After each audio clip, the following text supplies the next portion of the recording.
Last Cloudia, we have a banner to discuss. So, to this video, we're not going to be talking about the collab as a whole. We're just going to talk about the character and the art she comes with, and we're going to do a little bit of a demonstration on her potential and go from there. So, let's go ahead and take a look. So, we are in a new collab, so very happy about that. You can probably tell by the music itself. So, let's go ahead and first take a look at the gotcha screen so you can kind of get an accurate look at what she is about.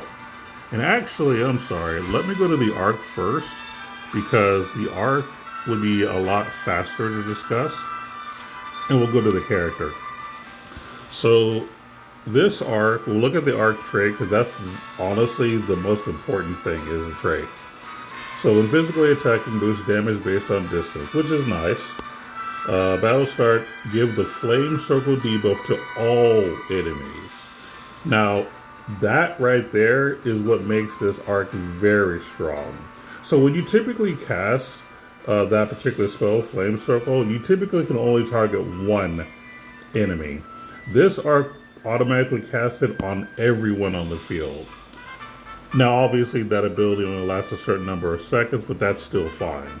Like that's one less debuff you have to do when you start the battle. So that's excellent. And there's so many things you can do with this because you can give it to the character that it belongs to, but you can also give this to a support character that you're using if you want to make this new character the DPS. So this is very versatile. Continuing on, close equip, special damage taken minus 30%. When reviving an ally with unit's active skill, restore one stock for one unit skill. So if you give this to a character that can resurrect, then you can, do a skill stock. So that's pretty cool. As far as the learnables, this is the least interesting thing to me. So some of this we've seen before, right? Barrel's a new one.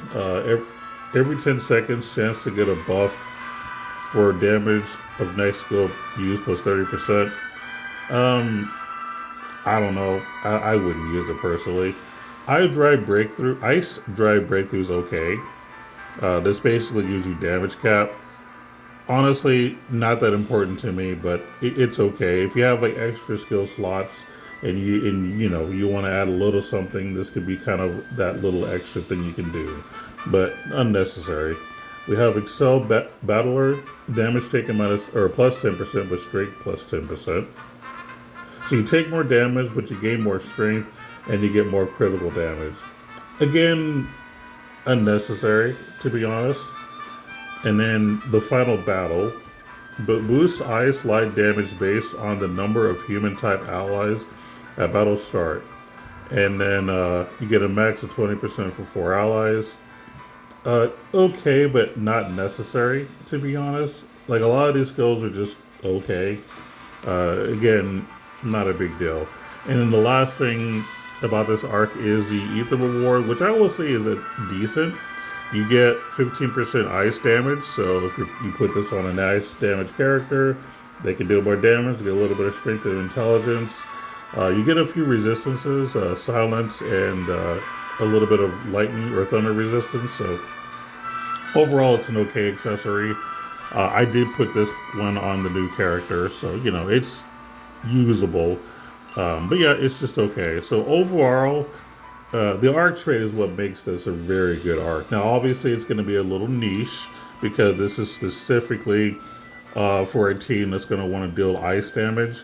But if your main DPS does ice, then you'll love this arc. And you don't have to give this to the one dealing the ice damage. You can give it to your support, and you'll still get the benefits of the most important thing, which is the flame circle on all enemies. So super duper good arc. I love it. And it does go with the character because the character deals ice damage. She can resurrect. She does typically want to wear clothes. So it's great for the character, but can be used to other characters of your team. Like, this is a very versatile arc. I would say a top tier LR arc for sure. Now let's talk about the character, because this is what's going to take a little longer. So, so you see your stats here. The biggest thing to take note when you're looking at the attributes, the ailment resistance to illness is at weak. So I would highly suggest doing something about that, giving some equipment, or just using the passive skill to nullify that, because you would prefer this character to not you want this character to be able to heal herself. So I would so yeah, just do something about that. Other than that, everything else is fine. So as far as abilities, the biggest thing to understand is that this character all of her skills can do damage from a distance. That's the most important thing to know. Now, as far as her special, you don't necessarily need to lean heavily into this, but basically, she can attack an enemy and give a pretty big debuff for their stats. So if you want to do, Great War of Ruin to activate a special early on, you can lower the stats if you want to do that. That's a decent strategy if you want to go that far, but I don't think you need to. There's a team that I'm going to show off later that won't need that, but it is a decent idea if you want to go for that route. But the more important thing really is just being able to attack from long distance, which also makes her very good at being a SCT battery. So let's take a look at the traits. The first one is the most important one. So you get some ice damage and damage cap. You also get more damage cap to enemies that are weak to ice. So obviously you want to make sure that you do the applicable debuffs to make it to where you can do more damage. When equipped with one weapon, ice damage cap increases more.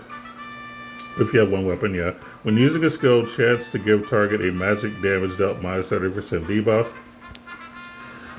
You can ignore that last line. I would not rely on that. But the rest of it's pretty strong. So yeah, you get lots of damage, and then if you make them weak to ice, you can do more damage. So that's what it boils down to. Now, the second one is when ice skill or special attacking, stock action points. Then boost tactics level based on points stacked. Boost crit damage cap, and basically the first trait is cut magic damage dealt. Debuff effect based on the level. And basically, crit damage cap could be up to 60k, and debuffs could be minus 50% at level 3, resets every wave. So this passive basically makes the first trait stronger, is the best way to look at this. You'll be able to do more critical damage cap. So as you can tell, this character is meant to be a crit character. You want to build it with as much crit as you can so you can do more damage and damage cap. That's kind of what this is saying. As far as the debuff to magic, I wouldn't rely on it because I'm sure the percentage is very low. So I say ignore that part. It's really more about doing damage and damage cap and getting some crits. That's the important thing. Alright, so there's going to be a few passives that I want to talk about here and there. So we'll look at her spells. So some people might think that this character is all over the place because it seems like she wants to do a lot of things, but that's not necessarily the case. Basically, she's a damage dealer that could be an SCT battery. That's the easiest way to look at her. But people see things like, oh, she can heal and resurrect and debuff. That's a lot of random stuff. First off, you're probably never going to use Ancient Heal. You may or may not use High Resurrection. You may just use a different support character to do that. So you may never use this either. This is the spell you're going to be using the most, High Weak, because you're going to be lowering that attribute resistance more than normal, which is great. And you're also going to be using this all the time. This is basically going to deal more damage and damage cap to enemies that, when it comes to ice. So, and which only lasts about 30 seconds, so you'll be obviously recasting the debuff. So, but yeah, it's going to be High Weak and Ice Menace. These are the two spells you're going to be casting at the beginning of each match. And they're definitely going to be good. Alright, skipping down a little more, I will say that she does have a lot of good crit passes. She got crit 3 for free. She has advanced aim violence, which is fine. Proud force, which is nice to kind of keep her up. She does have brute slayer, so that's cool to get rid of mobs. Ice crit or auto critical, which will give you 15% crit at all times. Beautiful. Moonlit 2 or Moonlight, so that'll give you basically more intelligence, which I forgot to mention. Her damage does scale both of its intelligence and strength, so this would be good for her. More crit rate at max HP. Like I said, you got Proud Force and stuff, and as long as you're critting, you're going to be able to get a lot of this. She has Ice Attack raise 5, so that's more damage than damage cap. She gets Ice Critical raise for free. Well, this is very expensive. To have this for free is amazing. The healing stuff is nice, but not a big deal. Goddess Kiss for free is also amazing, and this is also expensive. And this helps her be an SCT battery. Maglion will help you do more damage. Thaumaturgy Ring Plus, more damage. She gets Bow Boost and Bow Mega Boost for free. So this is more crit and damage. So that's beautiful. So you get crit 3% and then crit 7% as far as your rate, and you get some more damage and damage cap and all that stuff. So that's really cool. Now let's take a look at some of the unique stuff. Special Flute. When boosting your tactics level, restore her MP, which is great for it being a battery. Ice Special Attribute weakness damage, 150%. Damage cap, a lot. And then your specials can do crits, which is not that big a deal. You got Peace of Mind. So with clothing equipped, damage taken by less 35%. When physically attacking, boost damage and damage cap based on distance. So basically you get a lot of damage and damage cap. Really nice. Dedication. Haste recovery from use healing magic plus 30%. Healing magic casting speed plus 50%. That's the important thing, the casting speed. When restoring allies HP with magic, randomly heal one basic status ailment on the target. That's fine if you decide to make her your main healer. But in my demonstration, we're not doing that. So you may or may not use it. So you have action order. When another ally uses a skill, chance to restore units skill 3 by, skill SCT for 3 seconds. So basically so if you have a secondary DPS or a main DPS, and this is your secondary, you'll get some SCT potentially. So that's kind of cool. Again, it's only a chance, right? So, nothing really to rely on. It's just potentially good. And then, of course, you have her transcend ability, so less damage taken, more HP and intelligence, crit damage cap, ice damage cap. We have long range damage cap, SCT recovery speed, and Slayer damage cap. So, all good stuff. So yeah, she has a lot of crit passives that will either increase her crit or increase her crit damage. So this is meant to be like a pursuit kind of person. So ideally you can do either Starbow or Icy Guardian because she does deal ice damage. So as far as which arc to use, there are 3 big options. The 2 I just mentioned or her signature, which is the one we already talked about. So what we're going to do is we're going to go ahead and do a fight, and I'll show you the team I'm going to use so you have an idea of what options you have. So let me go ahead and skip over. Alright, so this is the team I'm going to be using when I do my demonstration. So as you can tell, the new LR arc I actually gave to a different character. That's going to be my main healer and all that support and all that good stuff. We're going to be using Icy Guardian because since she deals ice damage, she's going to benefit more, especially if you can get the enemy weak to ice. This will basically deal more damage because your physical attack rate damage goes up by a lot. And then, you will get some ice pursuits as well. So these are things to keep in mind. You can do Starbow if you want, but I would recommend that only if you can't get the enemy weak to ice. So if the enemy is like resistant to ice, then you want to do Starbow instead. But for this demonstration that I'll be doing shortly, we're going to stick with that. And I'm also using another thing. Since I'm using 2 ice damage characters, I'm using this particular arc for my other DPS. so that we have two people dealing ice damage, and this will basically give us more damage at the beginning of the turn. So this is kind of what we're going to be looking at soon. One thing I also want to do before I do the fight itself, we are going to take a look at my version of the character. So as you can tell, I basically went all out. So she has max skill stocks.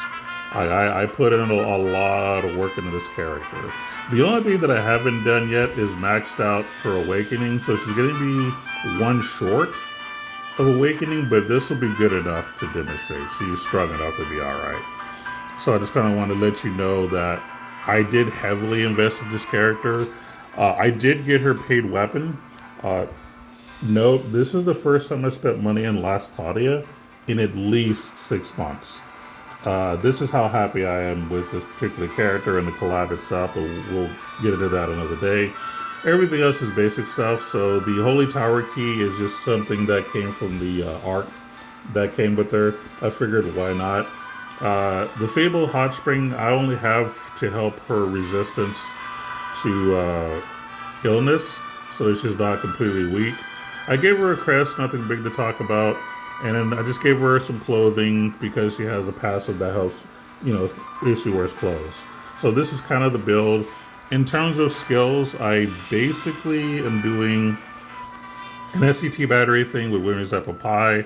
She is going to be the main DPS, so she's going to be doing high weak, flame circles once it runs out, and then Ice Menace to, increase damage. As far as the stuff I decided to do, a lot of it's a lot of crit up stuff. What I might end up doing is I might just make her my character for people on my friends list if you want to try her out at max. I gave her illness nil because I don't want her to get ill at all. And then what else did I do? Ice High Drive for more damage and damage cap. Ice Mega Drive, damage and damage cap. Ice Stack Race 3 for damage and damage cap. Some expensive stuff that some people may not have. Against smaller enemies, the opposes will help give her MP and SCT, Pirate's Feast to make sure she's topped off at another wave. I gave her a movable object because she's going to be casting spells at the beginning. So, I want to make sure she doesn't get interrupted. Phase change is good if you're doing an SCT battery thing to get your MP back. Very good if they're based off, if they have intelligence-based damage. I give her regular thaumaturgy rings. I believe they stack with plus. Extra attack boost I'm using because I am doing the crit build for pursuits. I got two-headed bow, more crit rate, damage, all that good stuff. Giant Killing 3 just to deal more damage to the boss. And I think that's it. Everything else is just what she normally has. So obviously, heavy investment. This is not what the average player is going to be using because you might not max out her stats. So you're going to be seeing her more or less, almost at max. So now let's go ahead and find the boss we're going to deal with today. One moment. Alright, so the boss we're going to be fighting is a little different because Bahamut would just get easily annihilated, and we want the fight to last a little longer. So we're going to go to this Ascended fight here. And so this will be a little more challenging, so let's do that. We're not going to use any supports, we're just going to use my team and using the stuff that I told you earlier. So let's get started. Now, the enemy is going to be weak to ice because of, just our normal stats and the debuff at the start, but we're going to make it weaker.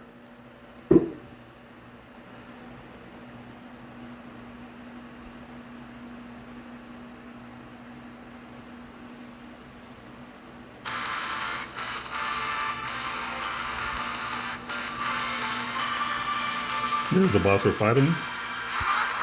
Now he's going to do some stuff first. I won't be able to do anything yet. Alright, so the first thing we're going to do is I'm going to have high weak cast on this character. Now they're already weak to ice, but we're just going to, make sure we can do more damage. So we're going to cast high weak.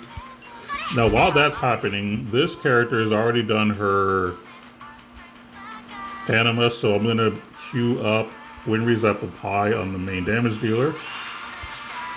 And then she is going to do Ice Menace. And it's going to start dealing some damage. Oh, I think I accidentally cast Winry's Apple Pie on the wrong character. So we're just gonna cast it on myself.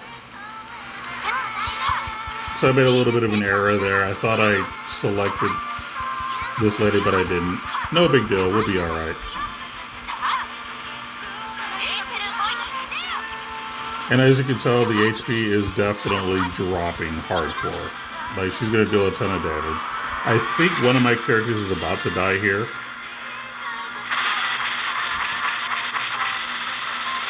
Yep. So what's gonna happen now is I have the new arc equipped to her. So when I do the resurrection on the new lady, she's gonna get more SET, basically, more skill stock stuff. So now she's able to continue the onslaught. And just to make sure we're all topped off, we're gonna do Keen Eye with the support character. And then we're just gonna continue the onslaught. And then we're gonna try to get some MP. Oh, never mind, she's already dead. I was gonna try to get some MP back to do apple pie, but I didn't need to. And there you go. Now, when I tested this at first, I was able to win without the character dying, but I guess it didn't work this time. I was too slow on the DPS. But either way, this is the potential of what you can do. So yeah, honestly, pretty cool. So overall, this is absolutely one of my favorite characters that they've released in Last Cloudia. Like, once I looked at her, she reminded me of Shift Fowl, being that, you know, she uses a bow, she can attack from distance, she's decent against bosses, you know, stuff like that. Even though she's really good against everything, like even if you're, you know, just cleaning up mobs, her Brute Slayer helps with that as well. She's just so good. Like I said, and of course, using a bow, she does a lot of crit rate stuff.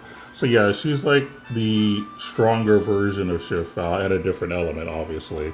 But, you know, she also can, you know, she tops herself off pretty well. She can be your support if you want her to be. She can debuff pretty well with some very unique debuffs. She's just the entire package. And if you have an ice-based damaging team, she will do great things for you.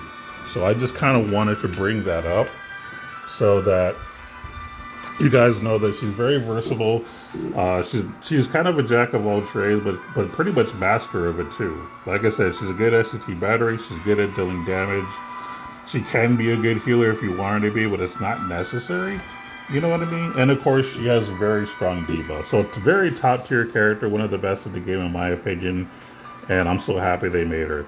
But that's going to be my thoughts for today. As far as future videos, I do plan on making another video in a few days talking about the collab itself. So look forward to that. And that's going to be it. Thanks for listening and taking the time to watch this video. And take care, everyone.